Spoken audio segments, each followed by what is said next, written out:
Hi, my name is Inigo Caballero, and I'd like to welcome you to my presentation on PM 2.5 and NO2 on the redeveloped islands surrounding Manhattan. This is a project I undertook with my two CRSP mentors, Dr. Joby Jacob and Dr. Ingrid Veras at LaGuardia Community College. Now that we've begun our conversation about this study, it's important to look at the two air pollutants that this study focused on, which was PM 2.5 or particulate matter 2.5 and NO2 or nitrogen dioxide. PM 2.5 refers to particles floating in the air that have a size of 2.5 microns. This type of air pollutant comes from a wide variety of sources. You can see the New York City sources in 2017 from a study done by NICUS on Figure 1. The second air pollutant that the study looked at is nitrogen dioxide, or NO2. This is a pollutant that's traditionally associated with vehicular emissions. Now that we've spoken about the study, it's important to contextualize the locations that were chosen to observe. The first is Randall's Island, the second is Roosevelt Island, and the third is Governor's Island. This study was done with the idea that air quality has a possible impact on the health of the populations that breathe it, and secondly, that urban, specifically minority populations, experience the worst air. These islands have a history of being used by the government to house disenfranchised populations, as well as undesirable industries or infrastructure. Currently, these islands are still being used in a very similar manner. These islands are predominantly parkland, residential buildings, government industries, as well as facilities for the city and state government. They also have an important proximity with the transportation infrastructure that connects the 5 boroughs. My expectation was to observe the worst air quality and the highest concentration of both PM 2.5 and NO2 on Randall's Island. The study was conducted using a Flow 2 air quality sensor, which can be seen on the big green box in the image, as well as an anemometer in order to tell wind speed and temperature. The data collection functioned by riding a bicycle around the perimeter of each island, as well as any important or high traffic roads. The data collection was only done during weekdays in the evening rush hour. Now, here we can see the nitrogen dioxide concentrations. The highest nitrogen dioxide concentrations were observed on Governor's Island. When discussing this graph, it is important to note the very large error bars.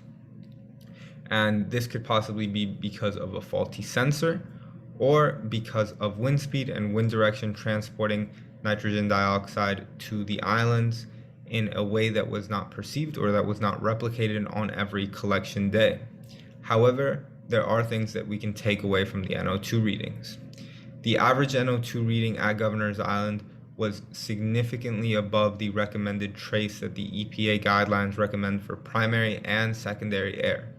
Secondly, we can begin to see a trend emerge of Governor's Island being the most polluted island, the one with the highest concentration of air pollutants, followed by Randall's Island, and lastly, Roosevelt Island. Secondly, we can see the highest concentrations of PM 2.5. They were also observed at Governor's Island.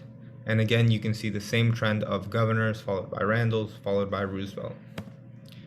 And this data does not follow what was expected.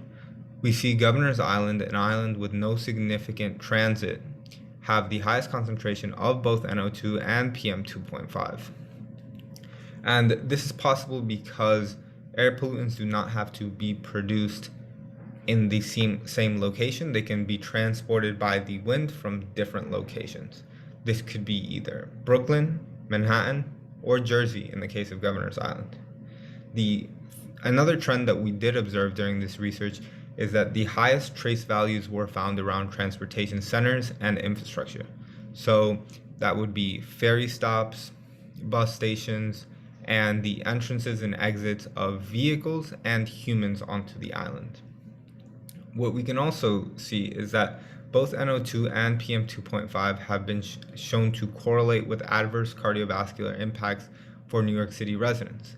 This is significant because this is land that the city has set out for these populations to enjoy recreationally and for other uses. And if the air quality is above the EPA recommended guidelines, it is not particularly advantageous for those populations. What we can take away from this research is that Governor's Island exhibits the highest trace values of both NO2 and PM2.5. Both of these pollutants have been shown to be linked with some sort of fuel combustion, whether that is diesel or gasoline.